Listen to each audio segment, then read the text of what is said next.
This is what Shams said about Bronny James. When I talk to NBA teams, there's already a clear consensus that as a defender, he's already at that caliber of an NBA defender. So, Keyshawn, does that change your mind at all about Bronny needing to play another year of college basketball? Man, they keep changing on me, though. Skip, it's first of all, it's not my decision whether he goes, stay, or whatever he decides to do. That's not the answer to your question. I'm the belief of, in his situation, what's the rush? Can he get better, whether it's on the defensive end, the offensive end, a combination of both? Yes, he can. Is the NBA a team that he may go to with these veteran players, like a Paul Pierce, willing to sacrifice minutes, time, all of those things? That's a good question. For a guy that isn't ready yet. It's almost like I'm being, 1 minute, you tell me he has a high basketball IQ. The next minute you tell me he's going to get drafted because he can shoot the three. Now, all of a sudden, you're telling me he's going to get drafted because he can play defense. And it's hard. Like, which one is it? Is it all of them? Because if it's all of them, then and if that's the case, he can shoot it, he can play defense, and he got a high basketball IQ, then hell, that's his daddy. Okay. Then let's take him. I know, but when you say, what's the rush, Pop's clock is ticking, right? Yeah, it's just ticking. That's what I said last week. It is ticking, but for him, does he just want to be on the team with his father? And does his father just want him to be on the team? Or is he actually going to get meaningful minutes? Is he going to really be out there playing? Like, what's the end game in all of this that we keep dealing with when it comes to Bronny James? What is the end game? Because when I look at it, they say, well, right now, he's a top NBA prospect as a defender. How do you know this?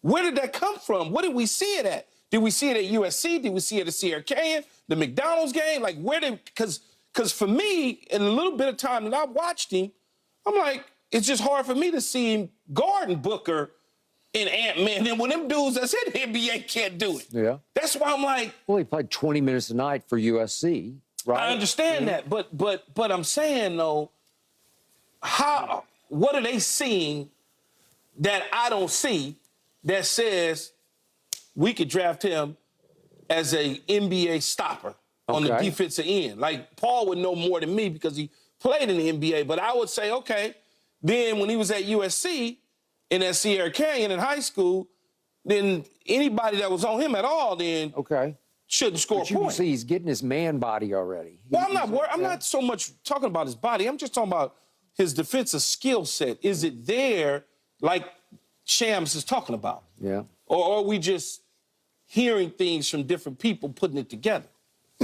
I just don't think there's a rush for him other than his dad's clock is maybe ticking, but that clock, Paul, is at least 3 years away. I mean, you never know. I mean, I think when you look at it, you kind of got to assess his will, his IQ, because when I look at an NBA defender and I see a potential in an NBA defender, you look at, okay, how's his lateral movement? Does he have long arms? Is he getting stronger? Does he challenge shots? And that in that aspect of the game. And so, is he ready as an NBA defender? Maybe at the point guard. He still has to get stronger. He still has to develop. But if there's a team, Key, with LeBron's clock ticking, like he said, that's willing to take him, the Lakers, I mean, he wants to play with his son, then you got to make the jump. I mean, you just got to do it. Yeah, but how do you feel, though, as a veteran player? That's taking up space on a spot where you feel like you should be getting those minutes? Yeah. Happens all the time. Happens all the time. It doesn't have nothing to do with Bronny. It happens every year. Okay. There's going to be a guy that's going to say, hey, we could develop this guy, and we got more time to waste with him than this guy. We know who he is, and he can't help us any further. You know, so we'll develop. This guy may turn into something. So teams will use a signing on a player like that or a draft pick on a player like that has the potential of maybe being an impact starter, an impact bench guy, an impact role player. You know, you'll use a roster spot for that. And so I think and I was talking to somebody about this. I think it's all going to be predicated on his decision, to come out. Is going to be predicated on what happens to the Lakers this year. I give you two scenarios. I'll give you one scenario to where Lakers make a deep run in the playoffs, conference finals, or finals. All right, they're not too far away. Bronny can go back to school, develop one more year. Say the Lakers lose in the play-in or lose in the first round. They're farther away from another championship than we thought. Okay, it's time for Bronny to come in. Then, if they flame out and lose in the play-in, I would consider, if I was LeBron, being traded back to Cleveland for Donovan Mitchell. Donovan Mitchell doesn't want to be there because we're not seeing signs of him wanting to resign. So Bronny gets picked up by Cleveland, and Bron has his farewell tour with his son right there in that last year. Okay. I can see a possible scenario like that happening, but it's all on what the Lakers do this year. So the draft is after the finals. After the finals, but Right. when does he have to actually declare? Like, when does he have to? It's June. In June. June 16th, I think it is. Is when he has to declare? You have declare? to. Yeah. That's like a week before the draft. Yeah. You got to keep your name in on June 16th. Yeah.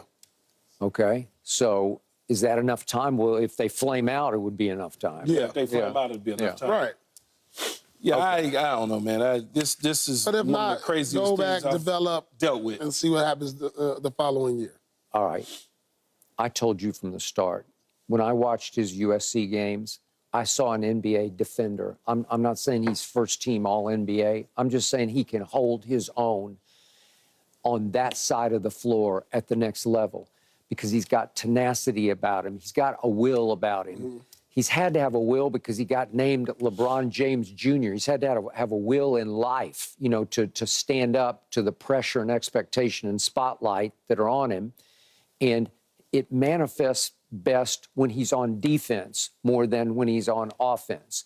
But I think he has enough of an offensive skill set as a complementary player, especially to his father.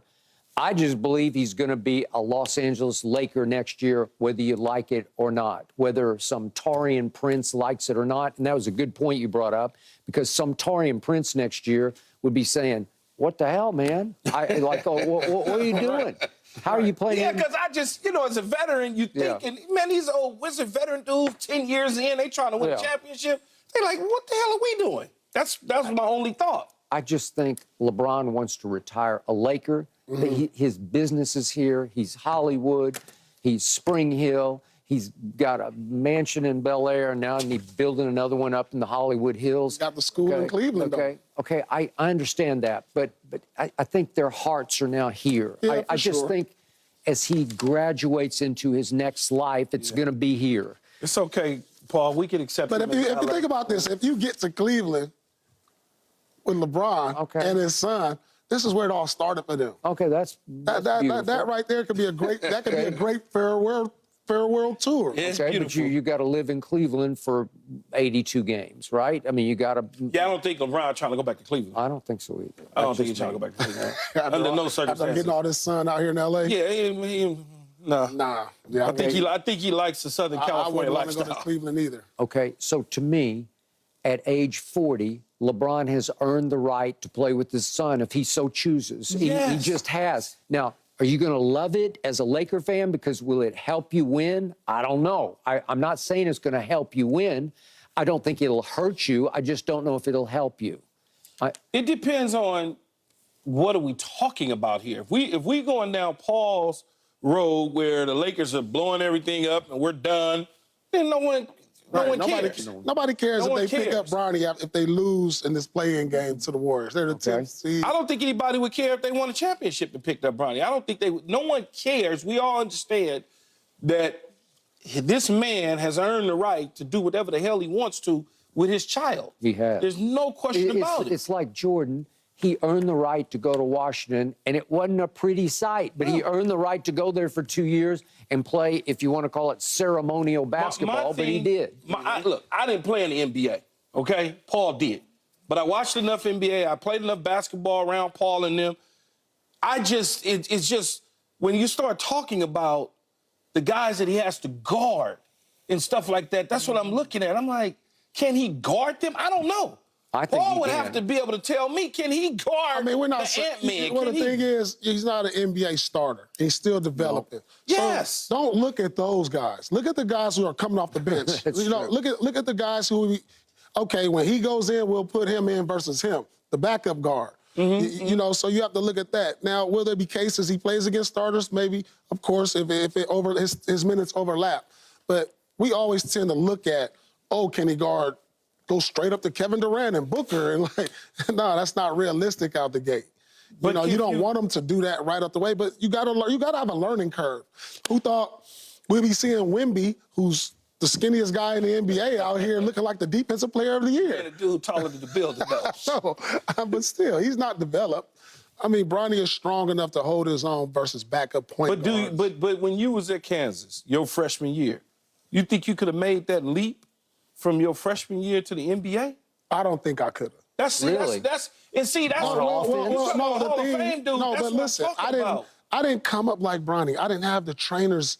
I didn't have the I didn't have the inspiration in front of me every day watching how that worked. You know, that does What did you something. average when you were a freshman? Do you remember? I averaged about 13 points. Okay. 13 points. I mean, I guess that's good in would have college, right? I would have got drafted. Oh, I didn't say not drafted. I would have got drafted. I said ready. I wasn't mentally. Who else was on your team, veterans? We had Scott Pollard, who was a pro. He's a pro. Rafe LaFrance, who was a pro. He was. These are Jock big Bond, guys. But Jock Bond was your a pro. point We had guard. 4 pros. Wow. Yeah. Okay. So, I mean, I just You're wasn't- actually a good fit with them because Yeah. they needed you. Right. You fit right in. Jock went from Mirror to Kansas. Yeah. Man, Kansas was spending And how $5.1 that team went to Elite Eight? Man, we got upset, Skip. We got upset every year. Okay, who beat you in the... We lost to Arizona, who went and won it all one year. Wow. We lost to Syracuse, who lost to that 96 Kentucky team. did. And then we lost to Rhode Island. Is that like... Catino Mobley. I was going to say. it'd be Catino Mobley and Tyson Wheeler, backcourt. Wow. They were good, man. They were good. All right. So, Keyshawn, people will watch LeBron and Bronny play alongside each other. It would be gate of course, attraction, of course. you know, like... Yeah, of course it's going to be gate attraction. I mean, it's going to be, people want to see him play. I mean, it was gate attraction at USC. I mean, our games was literally sold out at USC. And we couldn't win a game. Couldn't win a game. But I'm all about him hitting the ground running. So I want to see him get his skill set to the point where he can hit the ground running, where he's not getting some garbage minutes or whatever. I want to see him actually playing. Yeah. Look, You know? are there nights I look at Austin Reeves and I say, I'm not sure he can guard anybody, but he tries hard. You know, like he fights and scratches and claws. Bronny he's got tenacity to him. Austin Reeves might give you 30. He might if he gets it going. Yeah, you know? so, you know, he could score.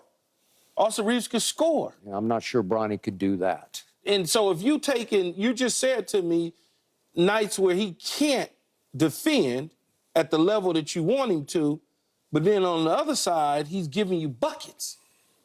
You know, so it's like, I don't know. And he's giving you assists. Like, he can really pass it and play off LeBron. I think Bronny can, too. I just wish it hurry up and be over. Pick and choose, man. Yeah. I mean, you go out, you stay, you come, you transfer. I think he's out of here. I think he's going. But yesterday, he was going back to school. No, he didn't never decide to go back. No, yesterday we talked about him going back.